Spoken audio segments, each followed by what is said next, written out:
queridos amigos, a passagem da Palavra de Deus para a qual eu devo chamar a sua atenção nesta manhã está no Evangelho de Mateus, no capítulo de número 10, nós leremos o versículo de número 16 e 17.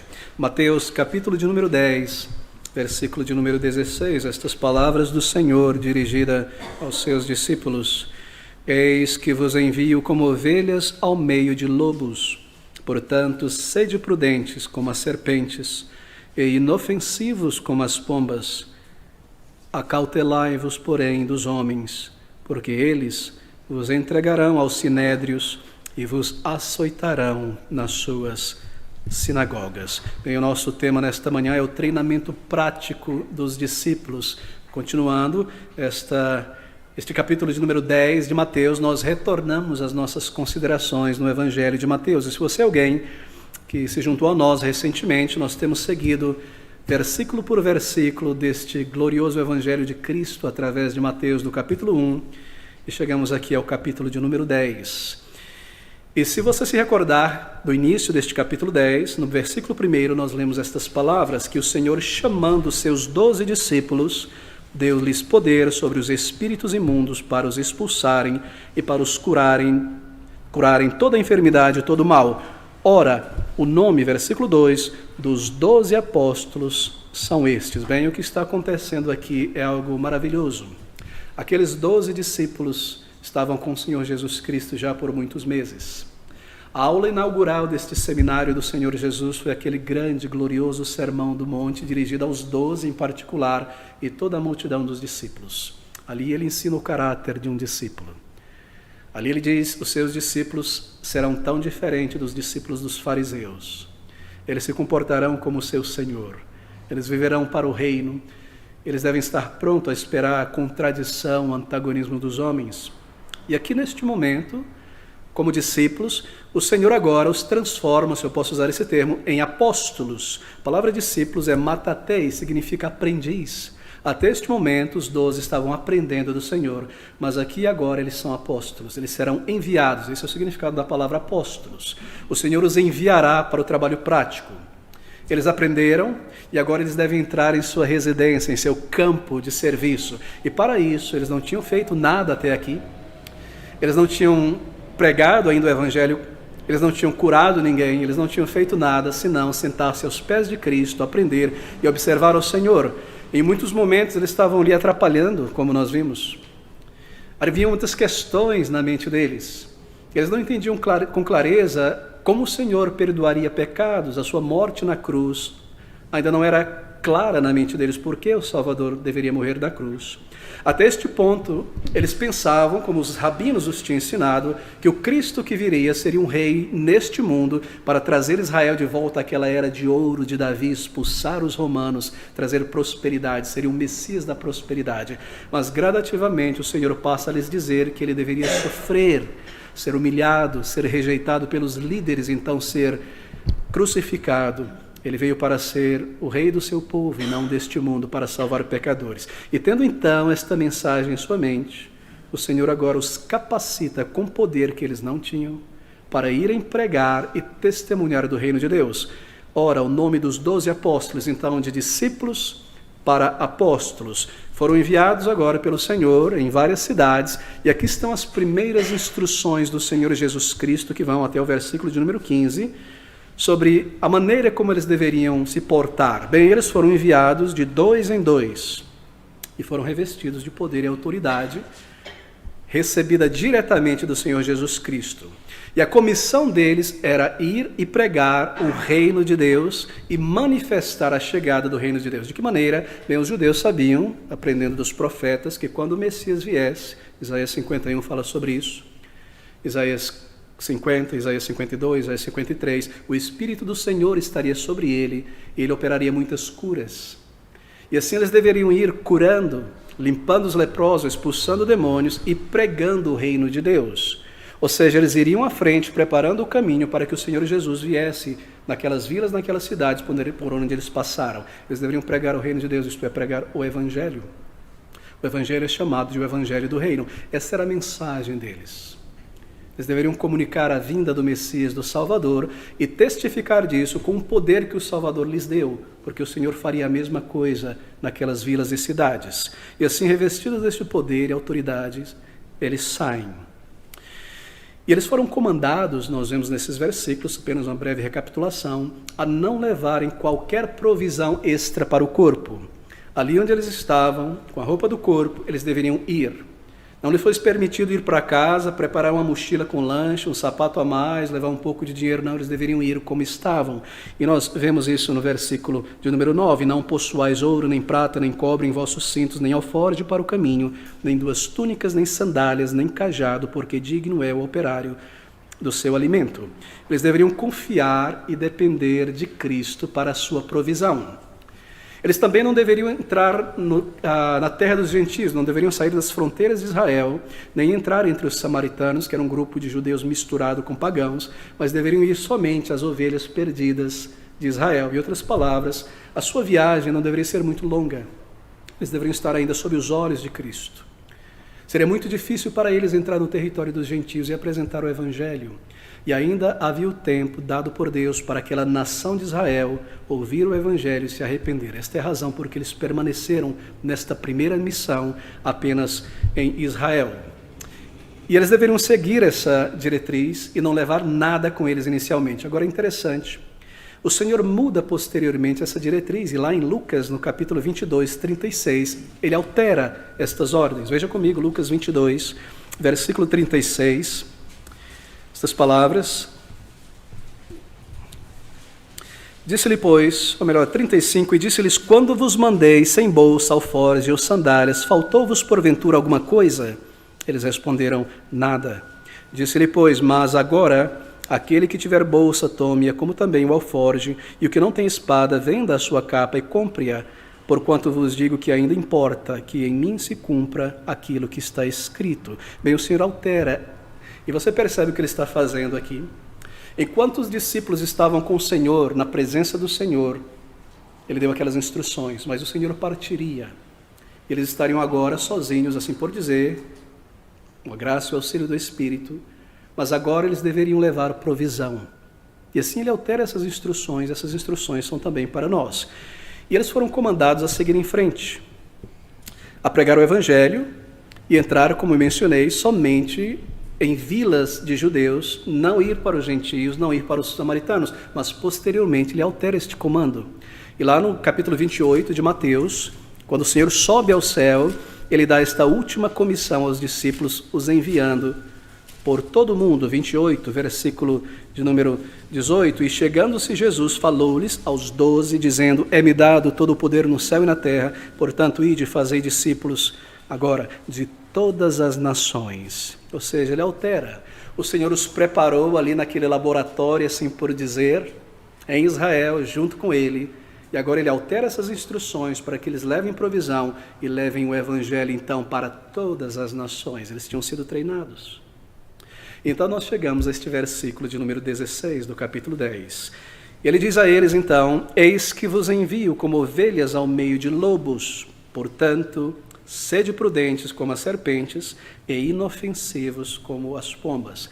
Ele continua a sua instrução. E aqui o que ele faz é algo muito interessante. O Senhor Jesus Cristo dá um choque de realismo nos discípulos. Eles deveriam ir, mas eles deveriam estar atentos ao que eles esperariam no caminho. Eles deveriam seguir em frente, eles deveriam pregar o Evangelho, mas eles deveriam saber que eles seriam, em muitos casos, rejeitados, que eles não seriam recebidos, com fanfarra e festa nas vilas e faixa. Haveria antagonismo, haveria desprezo, haveria perseguição e talvez mesmo até martírio, mas eles deveriam seguir em frente. E aqui nós temos esse choque de realismo. O Senhor adverte os discípulos sobre o que esperar e também sobre o comportamento que eles devem ter diante daquelas pessoas. E é claro, meus queridos irmãos, isso aqui não é apenas uma narrativa histórica, isso é para nós. O Espírito gravou isso aqui para o nosso ensino e nós queremos colher daqui as nossas diretrizes para o testemunho de Cristo. E quando ele envia os discípulos, ele diz, eis que vos envio. Veja, cada palavra é importante. Eis que vos envio. A tradução aqui não traz a força do original grego. Esse eis é muito mais forte. O Senhor Jesus Cristo, depois de ter instruído, diz: vede, eu próprio vos envio. Essa é a força no original. Eis que eu vos envio. Isso é maravilhoso.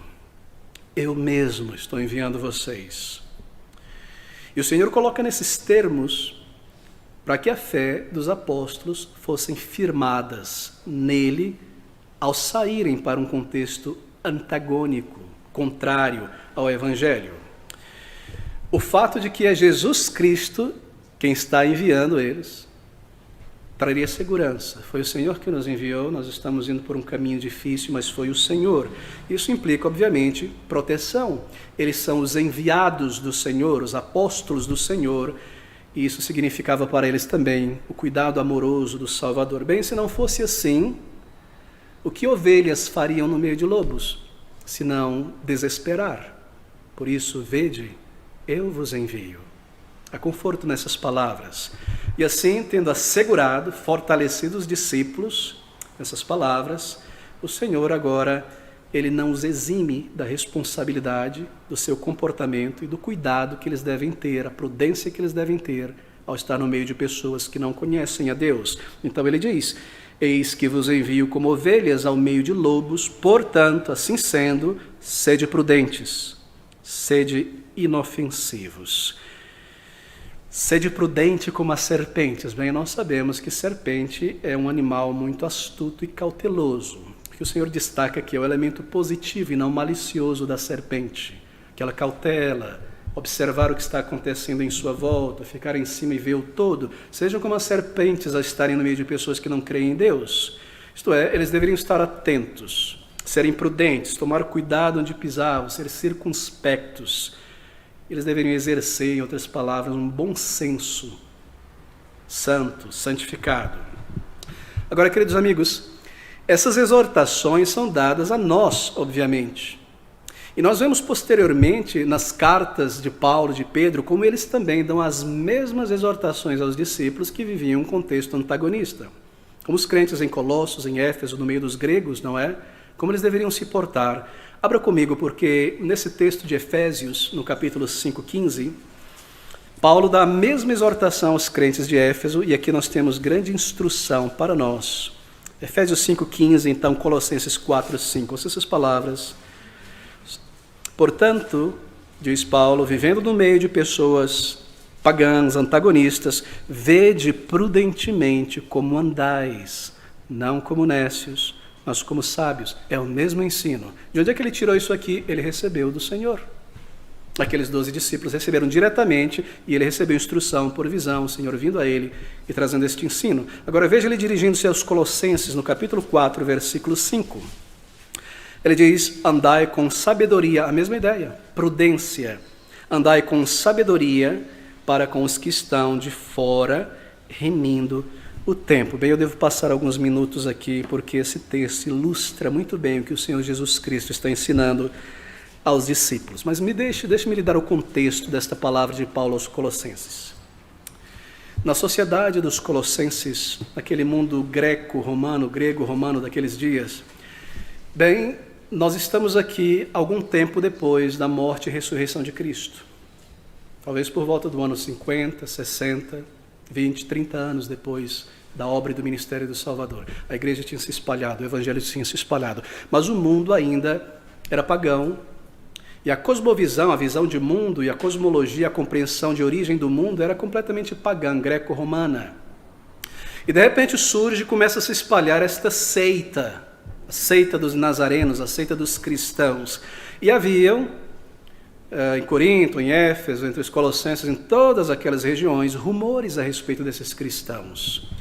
E eles diziam sobre os cristãos que os cristãos eram pagãos. Pagãos, por quê? Porque eles não queimavam incenso aos deuses. Eles não queimavam incenso ao imperador. Eles eram pagãos e eles adoravam um Deus invisível. Nós temos os nossos deuses, eles são visíveis, nós nos aproximamos deles com oferendas, mas eles adoram um Deus invisível, não há estátua, não há ídolo. São pessoas estranhas, são pagãos. E havia todo tipo de rumor sobre esta seita dos cristãos. Eles eram vistos como sociedades secretas inicialmente. Por quê? Porque eles se reuniam em casas, não em templos. E eram vistos por muitos como sociedades satânicas, ocultistas. Por quê? Porque eles ouviam que eles se reuniam secretamente para comer a carne e beber o sangue de um homem chamado Jesus, que os romanos tinham executado. Eles tinham roubado o corpo dele do túmulo, preservado aquele corpo, eles se reuniam para comer os pedaços daquele homem. Todos os tipos de rumores se espalhavam por aquela região. Muitos culpavam os cristãos pela quebra do Império Romano, pela dissolução do Império Romano. Por quê? Porque eles diziam, eles não adoram os deuses da guerra. Eles não adoram Thor, Deus da guerra. Eles não adoram fulano, beltrano, e por conta disso os deuses estão irados com os romanos e nós estamos perdendo tudo. Deuses estão enfurecidos. E é diante desses rumores, é diante destas coisas que o apóstolo Paulo então diz estas palavras que nós acabamos de ler. Portanto, andai com sabedoria para com os que estão de fora. Colossenses 4:5. Para com os que estão de fora, aqueles que não conhecem a Cristo, fora do corpo de Cristo, não salvos. Com prudência, queridos amigos. Andai com prudência para com os que estão de fora. Isto é, não dê crédito aos rumores que eles fazem, não dê crédito às mentiras pelo seu comportamento, pelo seu agir, não dê crédito a estes rumores. Comporte-se diante das pessoas como vocês devem se comportar, como salvos. Por quê? Porque o seu objetivo é trazê-los para dentro. Eles são de fora. Nós queremos trazê-los para Cristo. E quantos rumores contra o povo de Deus cristão há em nossos dias? Muitos, não é? Nós temos o nosso trabalho de evangelismo nas ruas e no porta a porta. Os irmãos já perceberam que o primeiro desafio que nós temos ao bater na porta de alguém para evangelizar é tentar nos diferenciar do evangelicalismo que existe em nossos dias. Porque quando uma pessoa abre a porta e vê aqueles crentes ali, eles, na mente deles tem uma ideia de um evangélico ou de uma seita. E nosso primeiro esforço é tentar mostrar que nós cremos na palavra de Deus, não pertencemos a uma seita. Nós cremos no Senhor e em sua palavra. Por quê? Porque há todo tipo de rumor contra os cristãos. São pessoas bitoladas, você já viu isso? Eu não quero ser bitolado, eu não quero ser um crente. Crente é ignorante, crente é mente pequena, crentes são pessoas preconceituosas, são pessoas atrasadas, eles não conhecem a vida e o prazer. Crentes são fracos, você já viu como eles são fracos? Eles não reagem. Eu não quero ser fraco, eu não quero ser bitolado. E crentes estão indo à igreja para encher o bolso do pastor de dinheiro. Construir, olha só como são bobos, já vai encher o bolso do pastor de dinheiro. Não é? Bem, assim, pelo comportamento sábio e prudente desses crentes, esses rumores seriam diluídos para que os que estão de fora fossem trazidos para Cristo. Assim é necessário sabedoria no convívio com os de fora. Sede sábios, andai com sabedoria, para que eles fossem atraídos para Cristo. Bem, essa sabedoria é necessária, essa prudência é necessária por duas razões. Primeiro, para nós não darmos um mau testemunho entre familiares, colegas, amigos, pessoas com quem nós convivemos, para alcançá-los sem palavras. E segundo, é necessário prudência para que enquanto nós estamos com eles não nos misturarmos com o mundanismo, não sermos arrastados por eles, não sermos atraídos por ele. Bem, prudência para com os de fora por causa do testemunho de Cristo. E duas coisas estão envolvidas aqui neste versículo 5. Observe outra vez. Andai com sabedoria para com os que estão de fora. Andai. Andar quer dizer postura, não é? Paulo usa um elemento da vida humana que engloba tudo. Coma, beba, durma, estude. Andar. Você vai para os lugares para fazer suas coisas. Ele resume toda a vida. Comportamento, postura. E no versículo 6, ele fala algo mais. A vossa palavra seja sempre agradável, temperada com sal, para que saibais como vos convém responder a cada um. Comportamento e palavras, prudência no comportamento e nas palavras. Bem, evidentemente, o que está em vista aqui é a vida pública de um crente, no seu trabalho, na sua vizinhança, etc. Lá em 1 Coríntios 10, ele dá o mesmo conselho, a mesma admoestação aos crentes de Corinto, capítulo 10, versículo de número 32. Ele diz assim: portai-vos de modo que não deis escândalo nem para os judeus, nem para os gregos, nem à igreja de Deus. Dar escândalo a ninguém, seja religioso, seja pagão, muito menos na igreja. Escândalo no grego é tropeço. Não coloque um tropeço na frente de ninguém. Não coloque um tropeço para que a pessoa tropece para fora do caminho e se desvie da busca por Cristo. Esta é a ideia. Seja desencaminhado. Tropeços, queridos amigos, deixe-me aplicar isso aqui. Nós pensamos sobre nossas crianças, não é verdade? Crianças. Quantas crianças têm se tornado adolescentes e entrado na juventude e abandonam aquilo que aprenderam na infância, a igreja, os caminhos do Senhor? Claro, ainda não eram salvos. O batismo não salva, crescer numa igreja não salva. Salvação é ir a Cristo em arrependimento. Mas muitos são afastados por causa de um mau testemunho de crentes na família ou na igreja. E crianças, queridos amigos, se você tem crianças têm uma sensibilidade absurda para as contradições dos adultos. E elas absorvem mais o comportamento que elas veem do que é dito. Quantas crianças na adolescência se afastaram dos caminhos de buscar o Senhor para a salvação por causa de um mau testemunho de crentes? Quando esses crentes põem tropeço no caminho delas, dão escândalos. Sim, não estavam salvas ainda, não tinham nascido de novo ainda quando saíram da igreja, mas elas estavam ali sob a influência do Evangelho e agora não mais. Porque pais se comportam como mundanos, ou porque eles mostram a frieza do coração para com as coisas de Deus, para com a casa de Deus, ou porque eles representam através de sua vida que a religião que eles creem é mera religião, é bater o ponto da igreja, não há testemunho durante a semana, assistam porcaria na televisão, a briga, problema de todo tipo, não há fruto do Espírito. A criança é levada à igreja, mas ela entende estas coisas. E quando ela tem a sua autonomia, então ela toma a decisão de ir para o mundo. Assim, estas palavras, 1 Tessalonicenses 4, versículo 2, andai honestamente. Honestamente, uma outra exortação.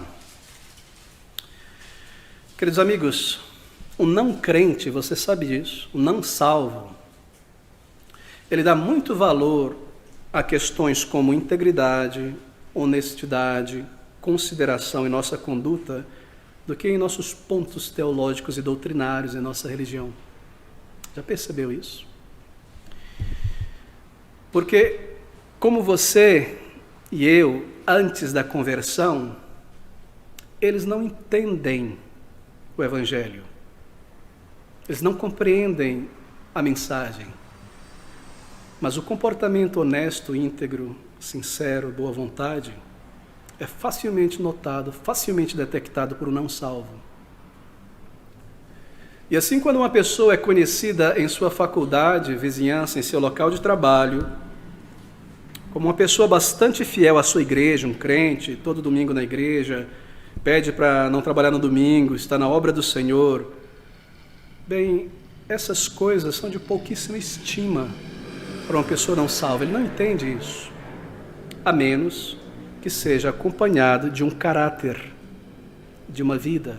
O fato de que você é religioso, vai à igreja, crê em Deus, isso não significa muito para eles, a menos que seja acompanhado da atitude correta. Mas se eles não veem isso em nós, então naturalmente eles sentem que a nossa religião não nos torna pessoas melhores.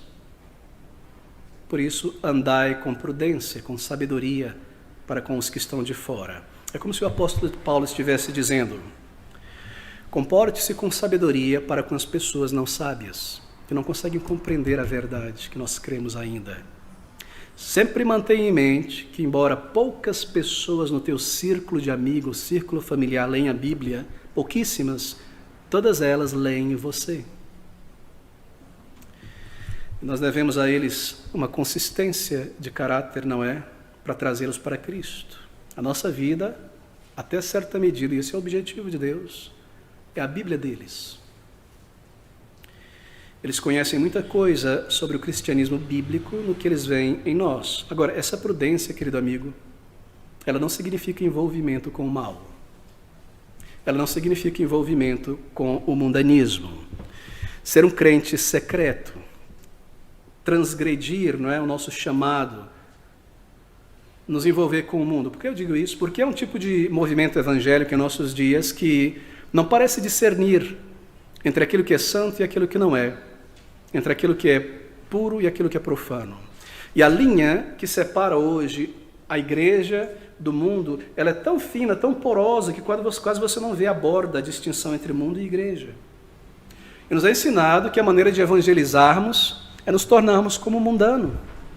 Por quê? Porque o mundano ele pensa que a gente é doido, a gente é alienado, a gente é de outro mundo. Então nós temos que mostrar para eles que nós não somos. Então vamos para o barzinho, tomar uma cervejinha com eles, vamos para o jogo de futebol no dia do Senhor, isso e aquilo. Eles vão, poxa, mas eles são cristãos, eles são alegres, deixa eu conhecer um pouco mais. Esse é um grande erro, queridos amigos.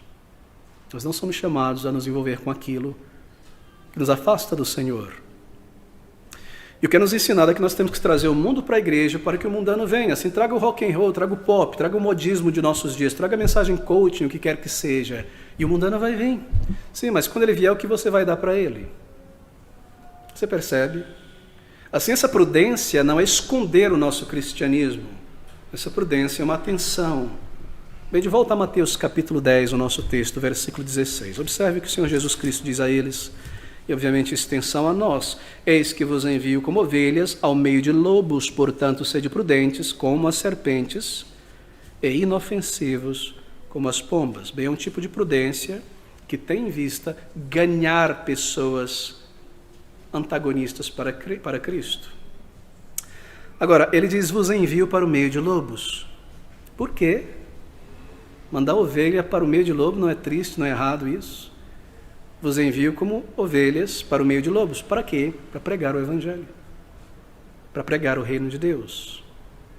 Eles iriam levar o Evangelho a pessoas duras, antagonistas, e assim eles deveriam agir com astúcia santa, como serpentes, com prudência santa. E esta ideia, essa prudência, também deve estar misturada com inofensividade, como as serpentes, e inofensivos como as pombas. Como um crente, você não pode ser uma pessoa agressiva como os cães, inocente como as pombas. Como um salvo, é estranho ver um salvo, um crente, briguento.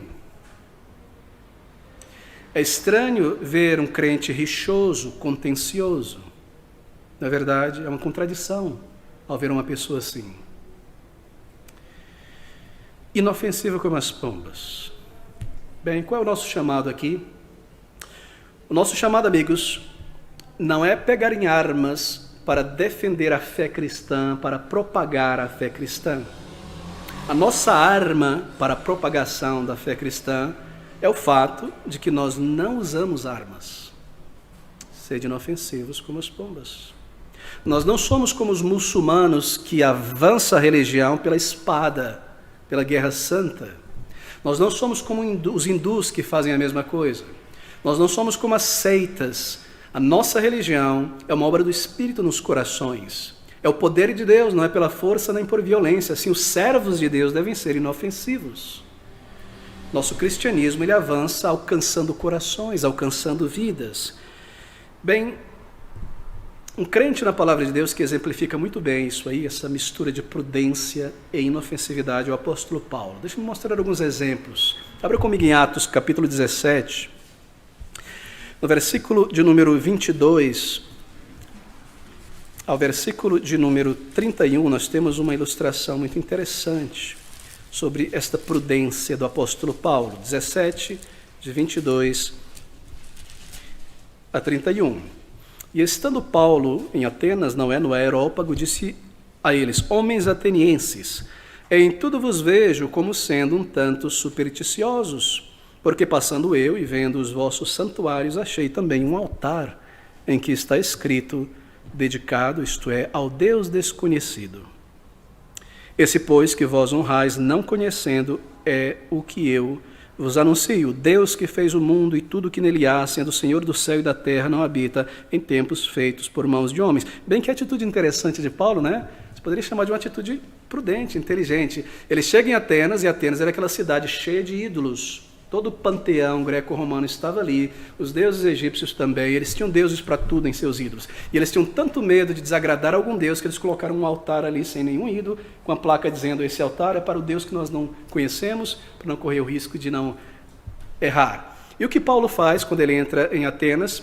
Bem, ele entra com um cajado, quebrando os ídolos, não é? Chutando a estátua. É isso que ele faz. Não, prudência.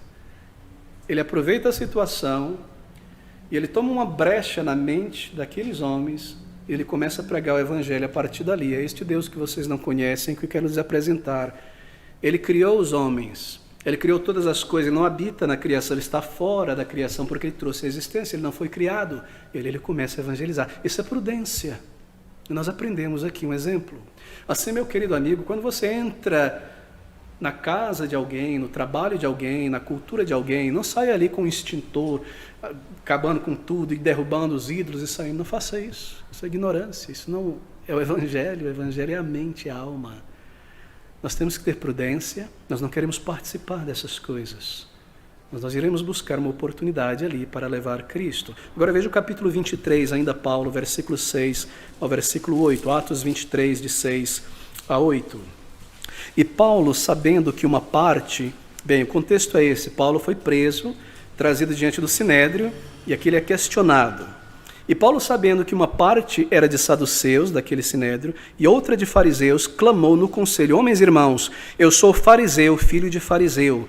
No tocante à esperança e ressurreição dos mortos, sou julgado. E havendo dito isto, houve dissensão entre os fariseus e saduceus, e a multidão se dividiu, porque os saduceus dizem que não há ressurreição, nem anjo, nem espírito, mas os fariseus reconhecem uma e outra coisa. E originou-se um grande clamor. E levantando-se os escribas da parte dos fariseus, contendiam, dizendo: nenhum mal achamos neste homem, e se algum espírito ou anjo lhe falou, não lhe temos contra Deus. Você percebe, não é inteligente, não é astuto. Aqui está ele sendo julgado, ele vai ser massacrado por aqueles judeus. E de repente ele percebe que um grupo era fariseu e um grupo era saduceu. E ele tinha sido criado como fariseu, seu pai era um fariseu também. E ele não mente aqui, veja, ele não está inventando mentira. Ele está sendo julgado porque a última palavra que ele fala no seu discurso é sobre isso, quando eles calam ele. Quanto à ressurreição, ele diz: estou sendo julgado quanto à esperança de que eu vou ser ressurreto um dia. E aí os fariseus, percebendo isso, falam: peraí, nós não vemos nenhum mal nesse homem, ele está certo, porque a ressurreição existe. Os saduceus: não, tem que condenar, e aqui é uma confusão. E assim ele é liberto pelos romanos de ser destruído ali. Prudência. Essa é uma prudência inteligente. Ele não está mentindo ou inventando qualquer coisa. As nossas armas são armas da luz, da verdade. Mas este é o conselho que Cristo está dando aos seus apóstolos: vocês irão para o meio de lobos. Paulo seria arrasado aqui por esses lobos. Sede prudentes, prudentes como as serpentes. Todavia, Paulo era inocente, manso, como as pombas. Veja Atos 24, 16. Um homem que mistura esses dois elementos, Atos 24, 16. E por isso, diz Paulo, procuro sempre ter uma consciência sem ofensa, tanto para com Deus como para com os homens. E Paulo irá exortar aos seus leitores a colocar de lado todo o mal. 1 Tessalonicenses 5, versículo 22. Observe o que ele diz. 1 Tessalonicenses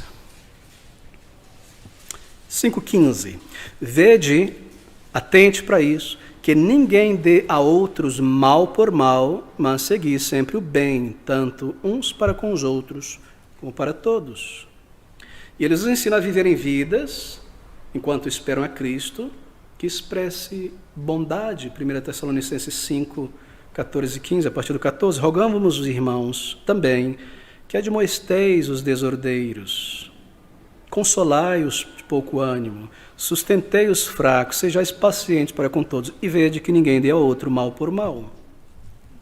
Há muitos exemplos na Bíblia desta mistura de astúcia santa prudência, se eu posso usar o termo melhor, com inofensividade. Esse é o caráter de Cristo. Os fariseus não podiam pegá-lo. Senhor, o judeu deve pagar imposto para Roma? Sim ou não? E como ele revela a sua sabedoria ali, não é? De quem a moeda, dá a ele o que deve dar. E de quem a imagem que está em você, de Deus, criada a imagem e semelhança de Deus, dê a Deus o que é de Deus. Inofensivo, porém firme, na verdade. Nós temos outros exemplos. Lembre-se de Davi e o seu comportamento em relação a Saul, aquele rei invejoso. Lembre-se de Abigail, não é? Mulher entendida, com discrição, ao lidar com seu marido iracundo, Nabal, quando Davi buscou por auxílio ali. E ouça essas palavras: eis que vos envio como ovelhas ao meio de lobos. Portanto, sede prudentes como as serpentes e inofensivos como as pombas. Versículo 17. Acautelai-vos, porém, dos homens, porque eles vos entregarão aos sinédrios e vos açoitarão nas suas sinagogas. Bem, há uma conexão entre o versículo 16 e 17, embora não pareça pela leitura rápida, mas há uma conexão. Acautelai-vos, porém, dos homens. Que homens? Quem são esses homens que farão essas coisas terríveis com o povo de Deus? Bem, eles já foram anunciados no versículo 16, são os lobos. Eis que vos envio como ovelhas ao meio de lobos. Acautelai-vos dos lobos, acautelai-vos, porém, dos homens, porque eles vos entregarão.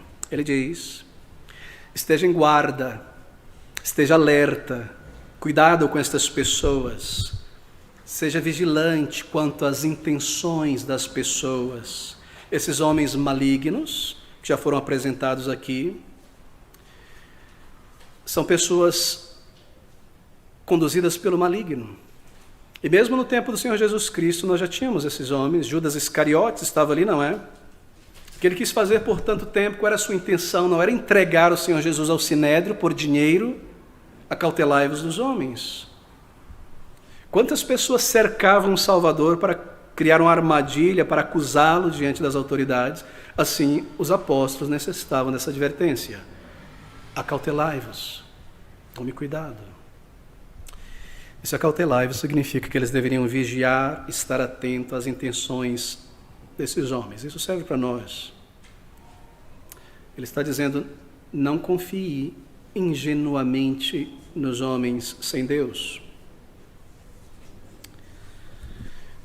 Não se junte com a carne para fazer a obra do Senhor.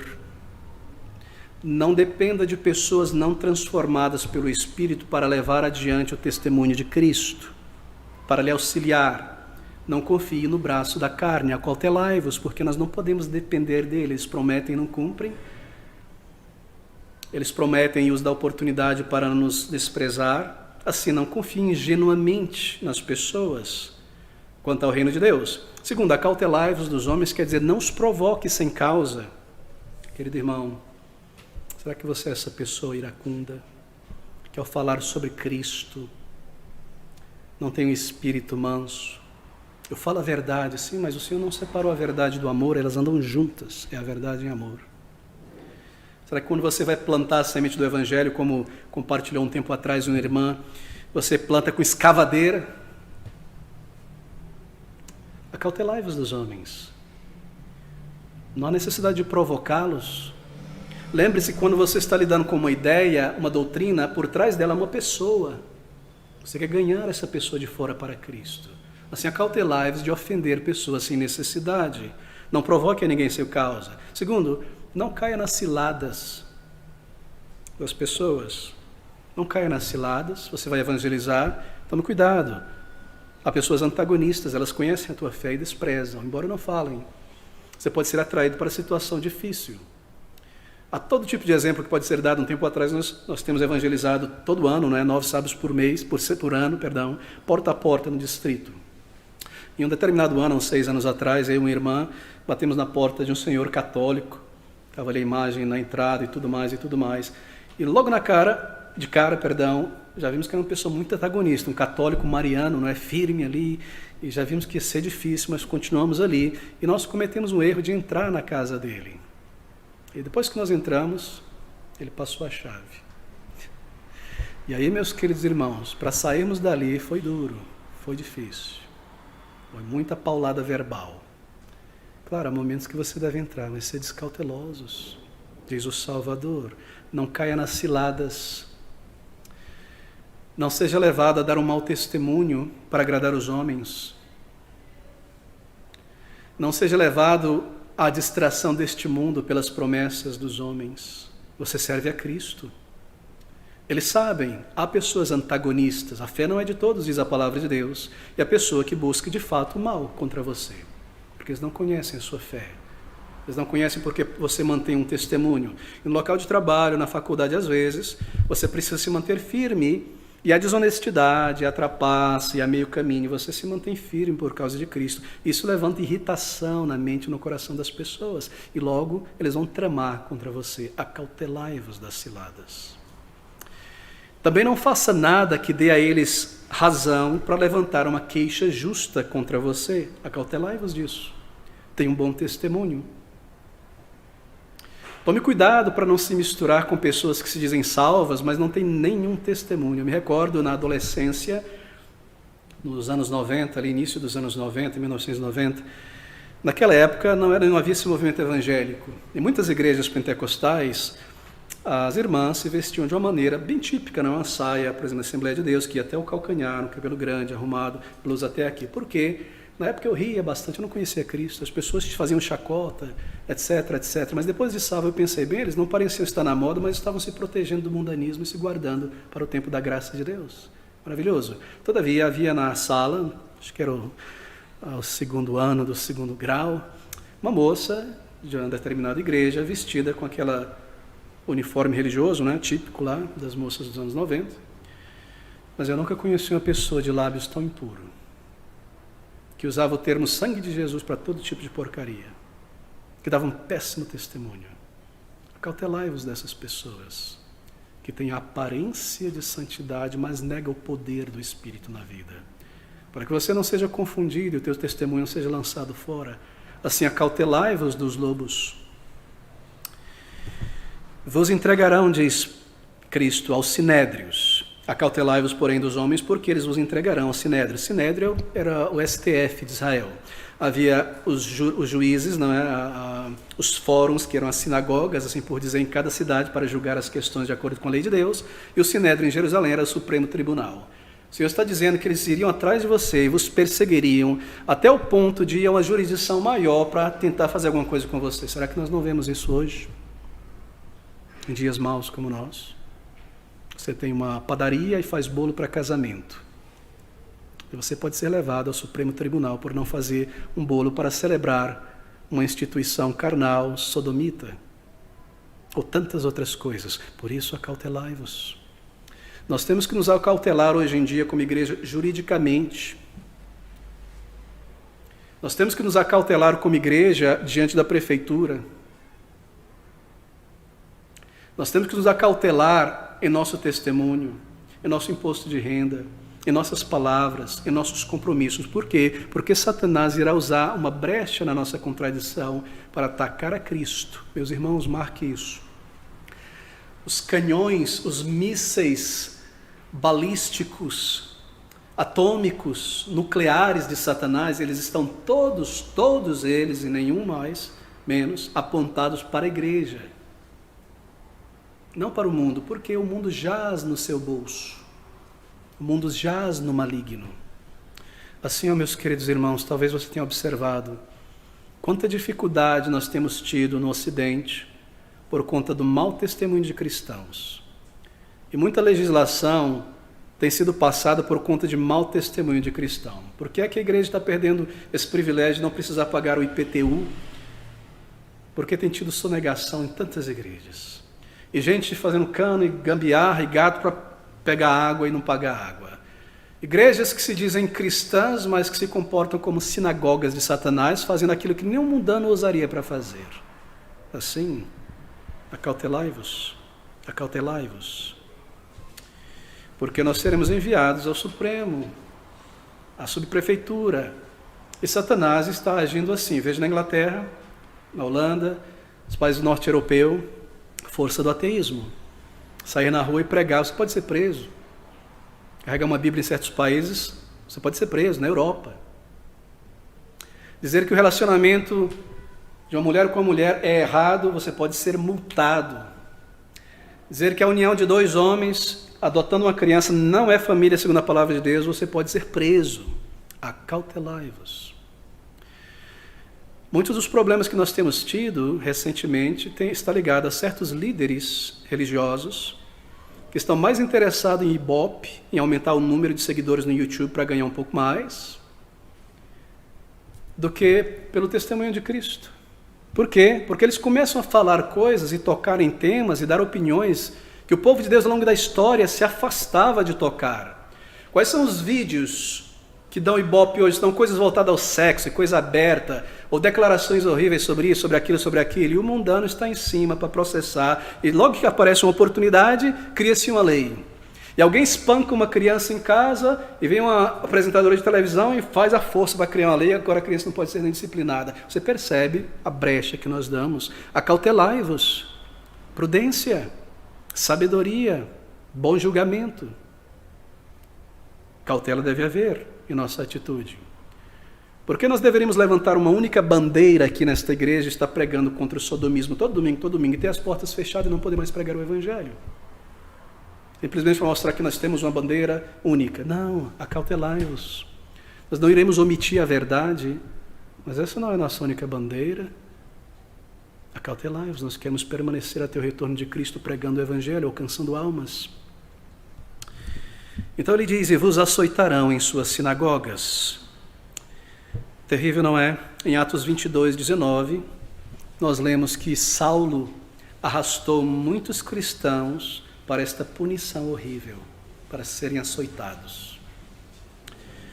Mas após a sua conversão, nós lemos em 2 Coríntios 11, 24, ele seria torturado assim também com açoites. Ele diz que foi açoitado 5 vezes, 40 açoites menos 1, 39, não é? Por causa do testemunho de Cristo. Acautelai-vos, porém, dos homens, porque eles vos entregarão aos sinédrios e vos açoitarão nas suas sinagogas. Nós temos tantos e tantos testemunhos. O objetivo de Satanás não é apenas nos processar, nos colocar numa cadeia e fechar a boca do evangelho, é nos matar também, se possível. Assim, acautelai-vos. Versículo 18. E sereis até conduzidos à presença dos governadores e dos reis, observe, por causa de mim, para lhes servir de testemunho a eles e aos gentios. Pense sobre Pôncio Pilatos. Logo isso se cumpriria com Cristo, diante de um governador. Herodes Agripa foi quem matou Tiago, irmão de João, apóstolo Tiago. Paulo está diante do rei Herodes Agripa II, e depois de Félix, não é? Festus. Isso começa a se cumprir na vida daqueles discípulos também. Pedro e João diante do Sinédrio, o sumo sacerdote que era o líder de Israel, porque não havia um rei, dando testemunho de Cristo.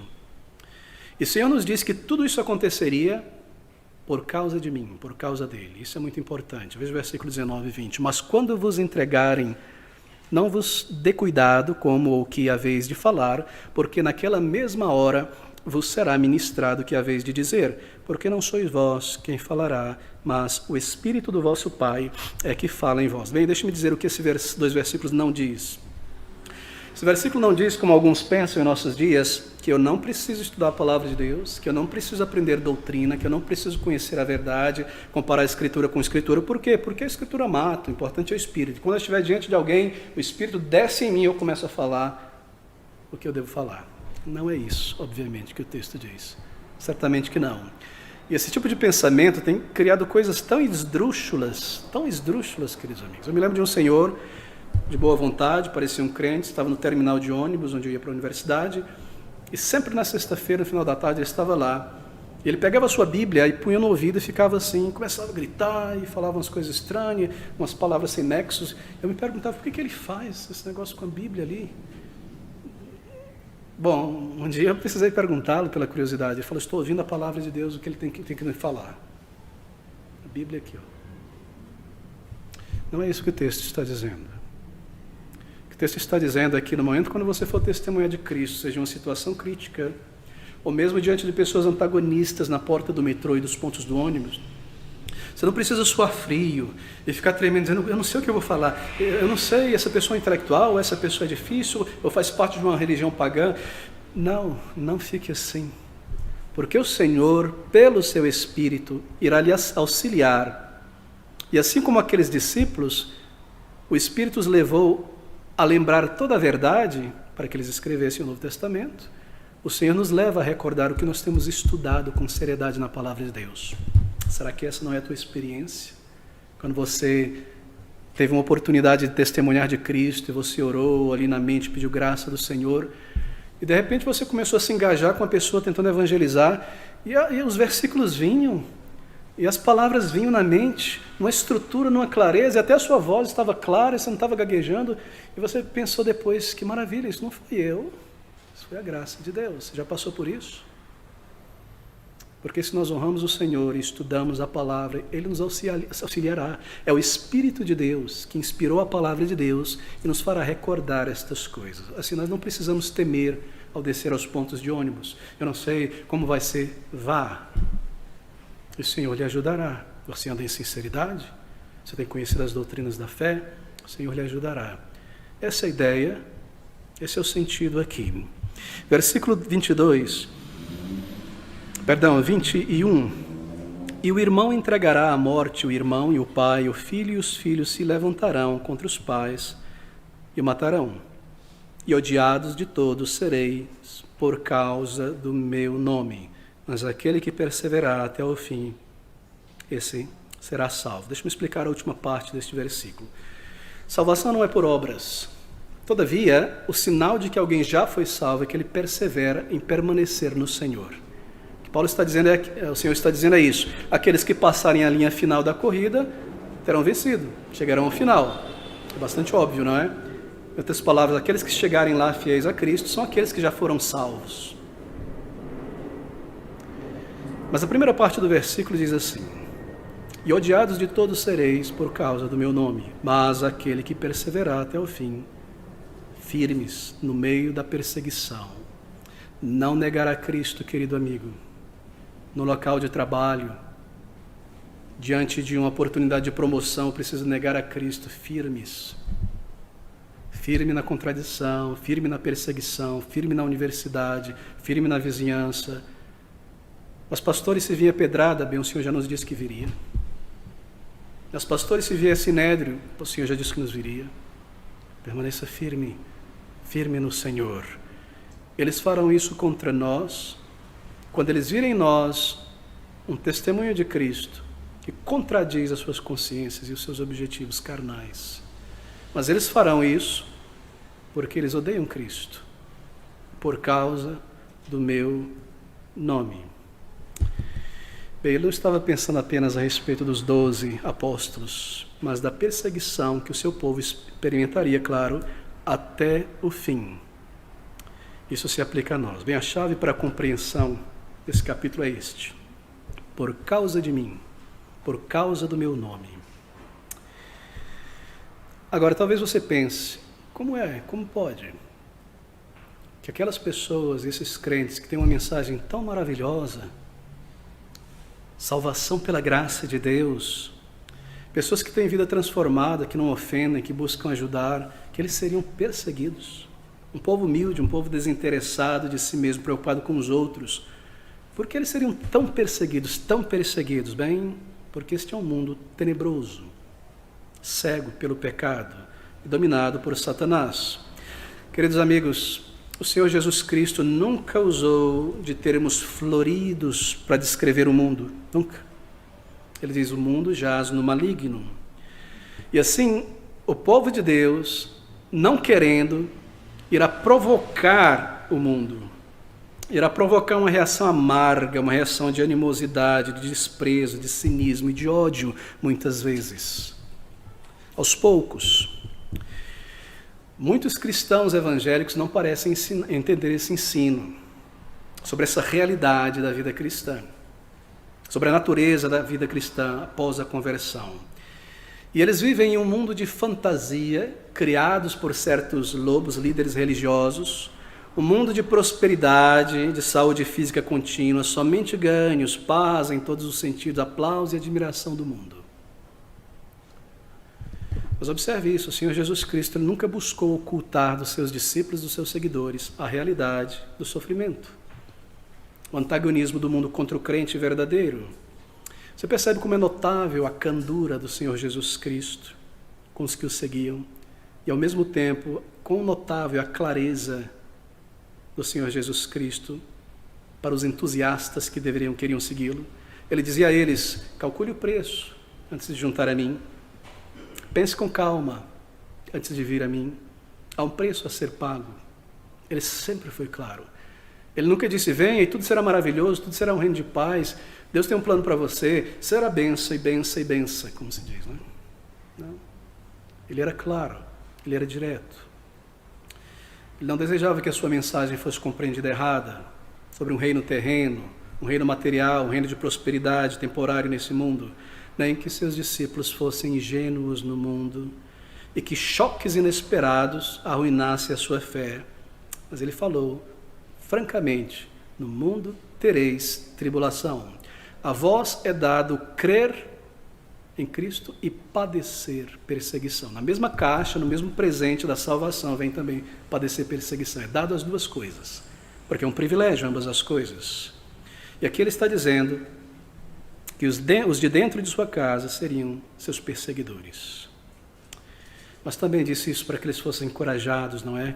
Quando acontecesse, que eles tivessem bom ânimo, que ele nunca os deixaria. Vede, eis que eu vos envio. E eles confiassem nessa promessa, porque Cristo é fiel. Ele diz então, nesse versículo 22, e odiado sereis por causa do meu nome. Bem, ele já falou sobre isso aos discípulos lá na aula inaugural em Mateus capítulo 5, você se recorda, no versículo de número 10? Logo na aula inaugural, Mateus 5:10, ele disse: bem-aventurados os que sofrem perseguição por causa da justiça, porque deles é o reino dos céus. Bem-aventurados sois vós quando vos injuriarem, perseguirem e mentindo disserem todo mal contra vós por minha causa. Olha aí está a chave. Por causa de mim lá em Mateus 16. Por minha causa.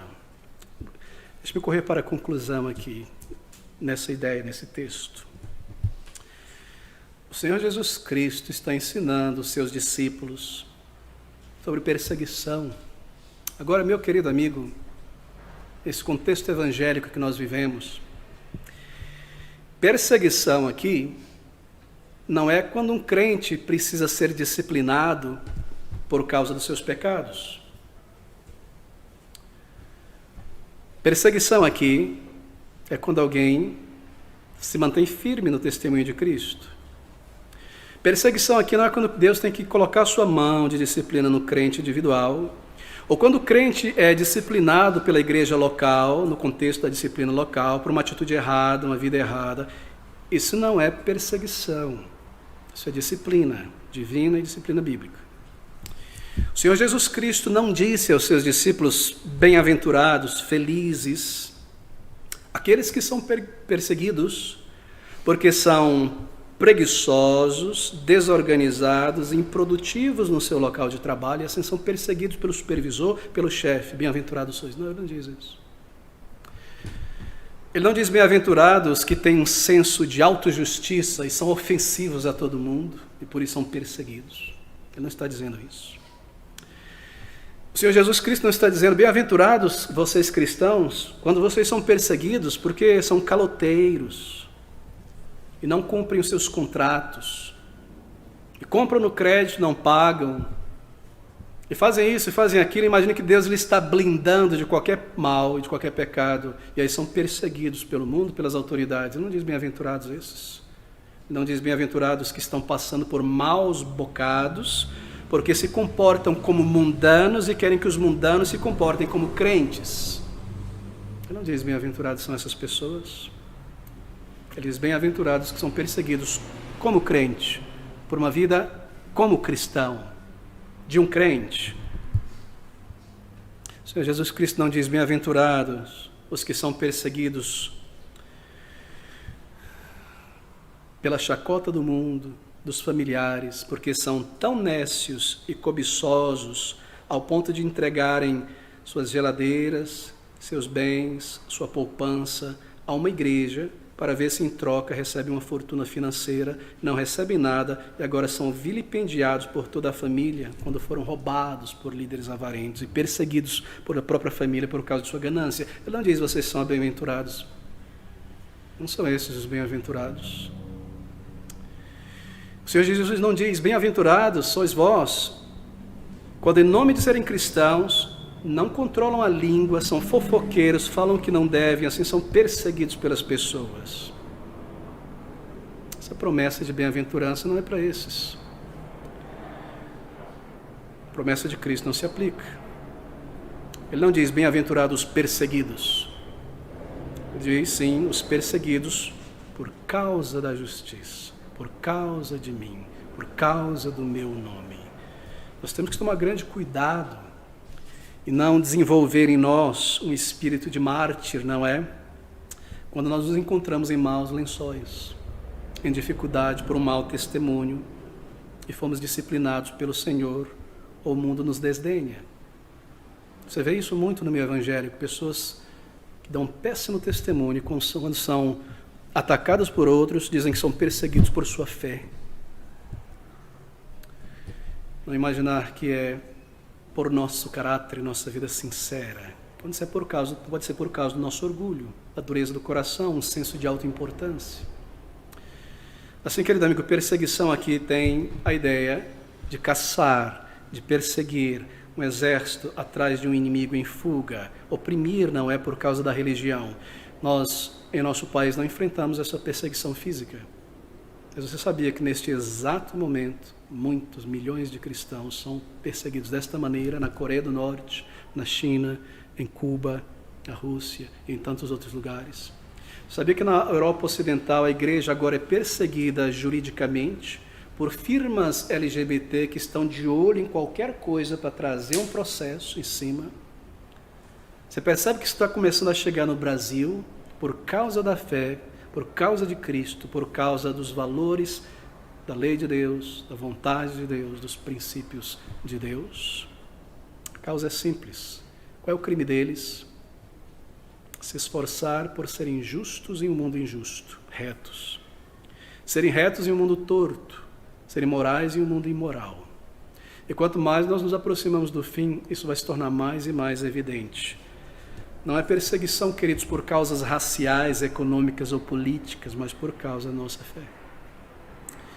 Ser perseguido por causa da justiça, não é? Contar para o Salvador, ser para Ele, porque a justiça de Cristo é a nossa causa e a nossa vida. Lá no Salmo 69, versículo 9, falando nas palavras do Messias, o salmista diz, as afrontas do que te afrontaram caíram sobre mim. E Paulo fala sobre o vitupério de Cristo que ele deveria levar, e os crentes também, em nosso corpo, em nossa vida. Meus irmãos, eu preciso concluir. É uma realidade a vida cristã, é parte da vida cristã este antagonismo. E porque Satanás não pode colocar as suas mãos sobre o corpo de Cristo visível, como ele fez lá no primeiro século, ele põe agora contra o seu corpo invisível, que é a igreja. Ele irá continuar fazendo isso. Claro, nenhum crente deve buscar perseguição, buscar provocar, não é? Mas, se por um esforço sincero, diante de Deus, para ser um cristão, viver uma vida como crente, testemunhar de Cristo, o crente, ele é perseguido, então alegrai-vos, diz o Salvador. Essa é uma evidência que somos filhos de Deus. O Senhor Jesus começa dizendo, sou eu quem vos envio. É Ele quem nos enviou, fomos salvos, Ele está conosco, nós devemos ir e falar sem medo. Portai-vos prudentemente, então, inofensivos. Essa mistura maravilhosa de prudência e inocência, de mansidão e força, nós vemos isso nas bem-aventuranças. Mas acautelai-vos. Tome grande cuidado, nós temos uma missão, nós estamos ganhando campo, terreno para o Evangelho de Cristo, alcançando almas. Nossa bandeira é o Evangelho, não é ação social, é alcançar almas. E não fique ansioso sobre o teu testemunho, que você irá falar diante dos homens em um contexto antagonistas. E lembre-se, estas coisas irão acontecer se nós somos fiéis. Haverão traições, seremos odiados, e alguns mesmo martirizados. Nós devemos lembrar essas palavras do Senhor Jesus Cristo na última comissão, lá em Mateus 18. Eis que estou convosco. Qual é o resumo disso aqui? É que a vida cristã não é uma vida isenta de dificuldades, é a marca da vida cristã. E que o Senhor não vai tirar os espinhos dessa rosa. Ele nos dá esta vida cristã, esses espinhos, é parte do nosso testemunho. E que nós devemos atravessar essas dificuldades até chegarmos na glória eterna. É parte da vida cristã. Oh, querido amigo, se uma pessoa é tão amada pelo mundo, um cristão tão amado pelo mundo, desconfie disso. Talvez seja tão como o mundo. Guarde-se no Senhor, lembre-se dessas palavras, Ele está conosco. Nós temos esse comando do Salvador. Ele nos abençoará. O Senhor aplique essa meditação à nossa vida.